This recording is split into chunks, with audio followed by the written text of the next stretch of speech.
নমস্কার। Mission pure soul থেকে আমি মৌমিতা মিত্র।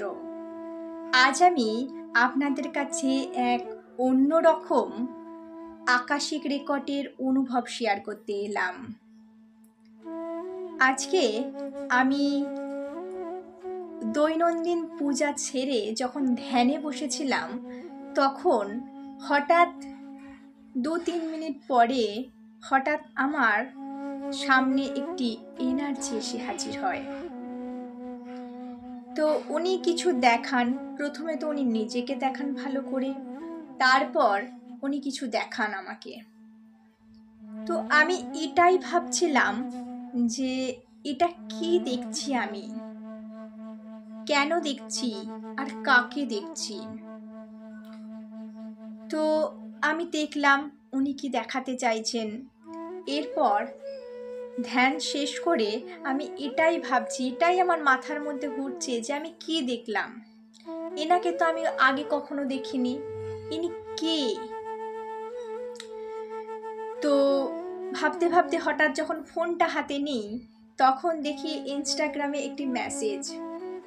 তো মেসেজে লেখা ছিল এইরকমই যে, দিদি আপনার সাথে আমি কথা বলতে চাই, খুবই আর্জেন্ট। তো আমি দেখলাম যে আমার হাতে কিছুটা সময় আছে, তো কথা বলাই যেতে পারে। কারণ আমি সাধারণত ফেসবুক, ইনস্টাগ্রাম, হোয়াটসঅ্যাপে খুব একটা অ্যাক্টিভ থাকি না সব সময়, কারণ আমার সময়টা খুবই ব্যস্ততার মধ্যে কাটে। তো আমি ওনাকে মেসেজ করলাম, রিপ্লাই দিলাম যে হ্যাঁ আপনি ফোন করতে পারেন, এখন আমার হাতে একটু সময় আছে। তো রীতিমতন উনি ফোন করেন, করে ওনার নাম পরিচয় দেন এবং আকাশিক রেকর্ড অ্যাক্সেস করতে চান। তখন আমি সাধারণত সবাইকেই প্রশ্ন করে থাকি যে কেন আকাশিক রেকর্ড আপনি অ্যাক্সেস করতে চাইছেন। তো উনি বলেন যে আমার দিদার সম্পর্কে জানার। আমার এক দিদা ছিলেন। এই ছিলেন যখন বলেন, তখন আমি বললাম যে দাঁড়ান, এবার আমি কিছু বলছি, আপনি শুনুন মন দিয়ে। তো আমি ওনাকে জিজ্ঞাসা করলাম যে আপনার দিদা কি একটু শ্যামবর্ণা ছিলেন? তখন উনি বললেন যে হ্যাঁ। আমি বললাম যে উনি একটু একটু রোগা পাতলা ছিলেন এবং মুখশ্রী খুব সুন্দর ছিল, নাকটি ছিল টিকালো এবং আরও যা যা ডেফিনেশন দেয়া, ঠোঁটটা মুখটা এরকম ছিল। তো উনি বললেন যে হ্যাঁ। আমি বললাম উনি কি 8 পৌরে শাড়ি পরতেন? তখন উনি বলেন যে হ্যাঁ, আমার দিদা 8 পৌরে করে শাড়ি পরতে ভালোবাসতেন। এবং আমি জিজ্ঞেস করলাম যে উনি কি খুব হালকা কালারের শাড়ি পরতেন? উনি বলেন হ্যাঁ, আমার দিদা হালকা কালারের 8 পৌরে শাড়ি পরতেন। তো তখন ওনাকে জিজ্ঞেস করা হয় যে আপনি কি জানতে চাইছেন? আমি এগুলো দেখেছি, আমি যা যা দেখি ওনাকে বললাম। তখন উনি বলছেন যে আমার কিছু প্রশ্ন আছে। তো উনি আমাকে ওখানেই 2-3টে প্রশ্ন করেন এবং ওই প্রশ্নের উত্তর ওই ধ্যানের মধ্যে ছিল। আমি আমার যথাসাধ্য চেষ্টা করে ওনাকে উত্তর দেওয়ার চেষ্টা করলাম এবং ওনাকে পুরোটা জানালাম যে আমি কি কি দেখেছি।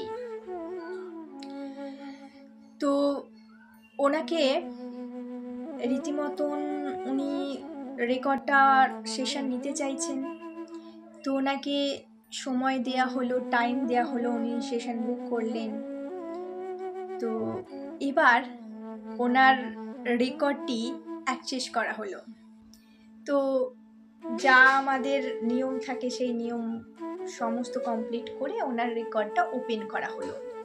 তো ওনার রেকর্ড ওপেন করার পরেই উনি বললেন যে ম্যাডাম, যে দিদার সম্পর্কে আমি জানতে চাইছি উনি কিন্তু আমার ব্লাড রিলেটেড কেউ নন, উনি আমার পাশের বাড়িতে ভাড়া থাকতেন।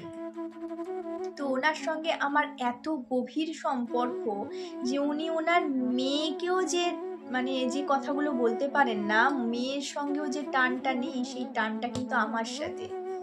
সেই আবদারগুলো উনি আমাকে করতে পারেন যেটা উনি ওনার মেয়েও কেউ করেন না। তো কেন? উনি আমার কে?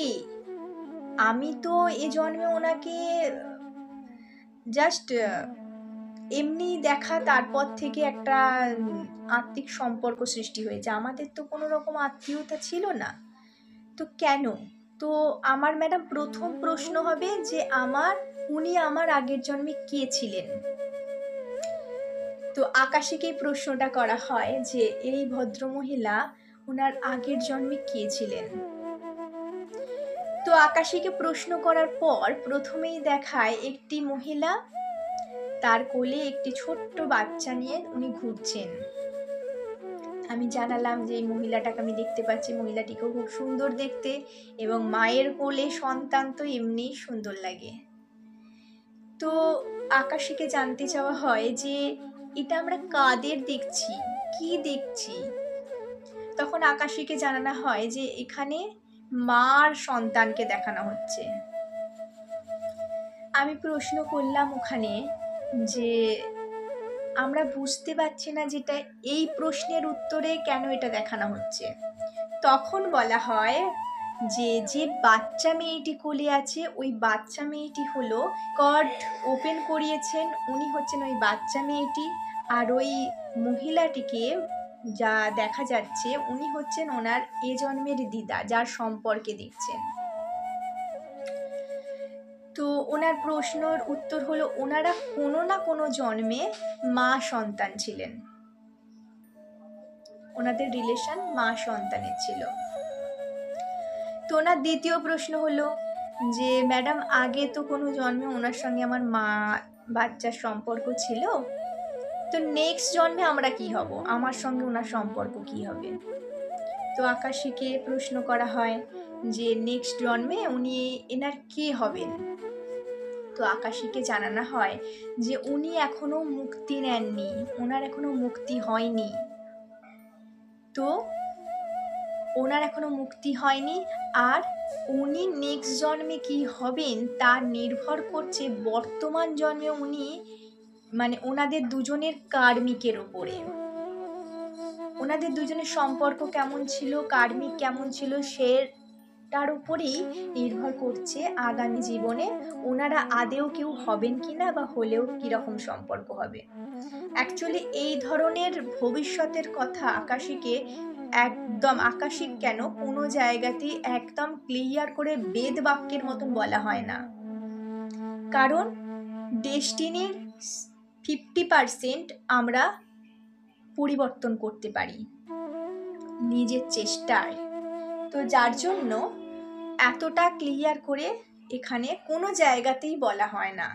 কি অ্যাস্ট্রোলজি বলুন, কি আদার্স থেরাপি বলুন, কোনো জায়গাতেই এতটা ক্লিয়ার করে জানানো হয় না। তো এরপর ওনার প্রশ্ন ছিল যে ম্যাডাম এই দিদা মারা যাওয়ার পর আমাকে খুবই ঘন ঘন আমাকে স্বপ্নেও দিত। আমি স্বপ্নে দেখতাম যে উনি আমাকে কিছু বলছেন, কিছু দেখাতে চাইছেন, বা উনি কিছু পাশে দাঁড়িয়েছেন, বা উনি কিছু করছেন যেটা আমাকে কিছু বোঝাতে চাইছেন, কিন্তু আমি বুঝতে পারছি না এটা কি সত্যি, সব সময় কি উনি আমার পাশাপাশি আছেন বা আমাকে কিছু দেখাচ্ছেন, এগুলো সত্যি? আকাশীকেই প্রশ্ন করা হয়।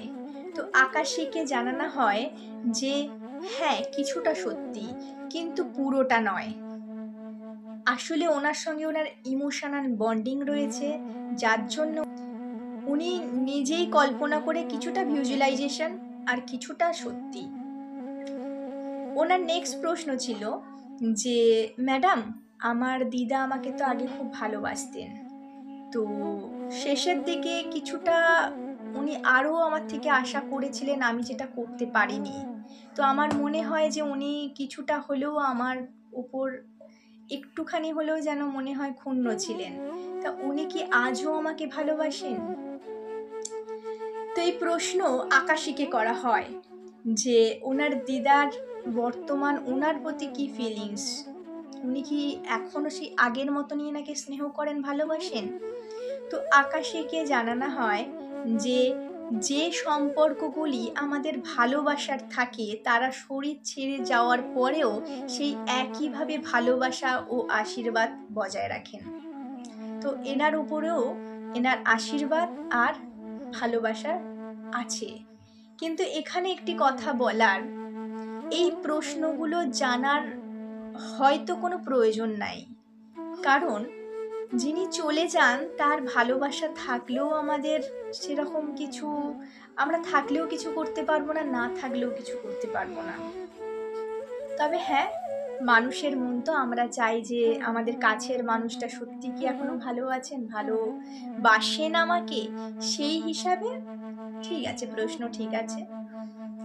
তো এরপর ওনার প্রশ্ন ছিল যে উনি এখন কোথায় আছেন, কিভাবে আছেন।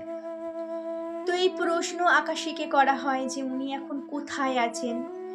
তো এই প্রশ্নের উত্তরে একটি বাড়ি দেখানো হয় এবং একটি রুম দেখানো হয়।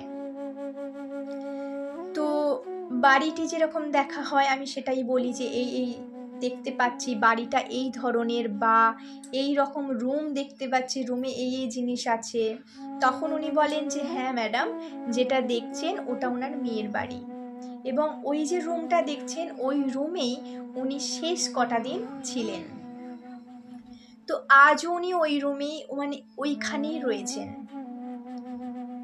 তো উনি জানলেন যে উনি কোথায় রয়েছেন, মানে ওনার মেয়ের বাড়িতেই উনি আছেন, শেষ কটা দিন যে রুমে ছিলেন ওইখানেই রয়েছেন।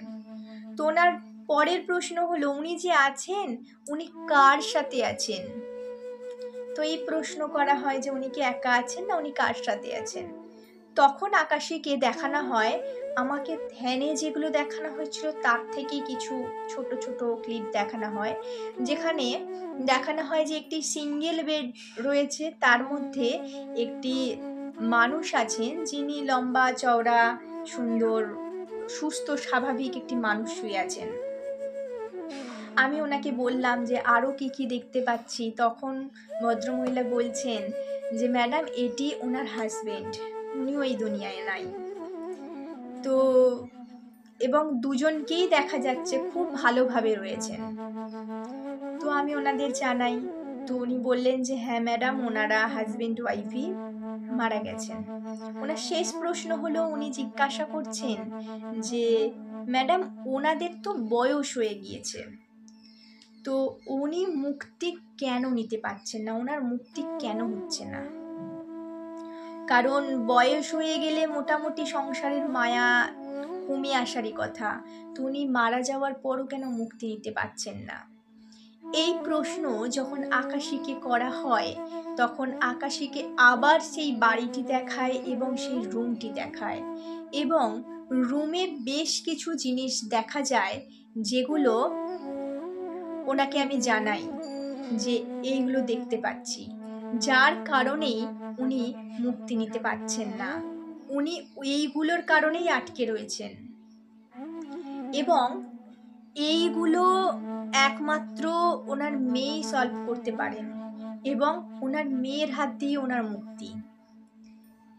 তো আজকে যে উনি আমার সঙ্গে কন্ট্রাক্ট করলেন, আমার মাধ্যমে উনি ওনার মেয়ের কান অবধিটা পৌঁছে দিতে চাইলেন যে ওনার মুক্তির জন্য ওনার মেয়েকে প্রস্তুতি করতে হবে, ওনার মেয়ের সাহায্য ছাড়া ওনার মুক্তি সম্ভব নয়।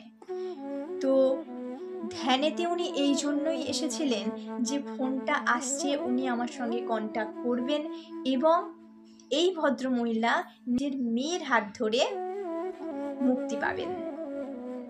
তো আনন্দের বিষয় হলো এরপরে এই ভদ্রমহিলা ওনার মেয়ের সাথে যোগাযোগ করেন এবং পুরো ব্যাপারটা জানান। আসলে ওনার মেয়েকে এই খবর জানানোর পর ওনার মেয়েও মন থেকে চান যে ওনার মুক্তিটা হোক। ওনার মুক্তির জন্য যা যা করণীয় ওনার মেয়ে করতে রাজি, এবং আশা করি উনি খুব তাড়াতাড়ি মুক্তি পাবেন। আজকের সেশনটি এই পর্যন্তই, ফিরে আসছি খুব তাড়াতাড়ি অন্য একটি অনুভব নিয়ে। ধন্যবাদ।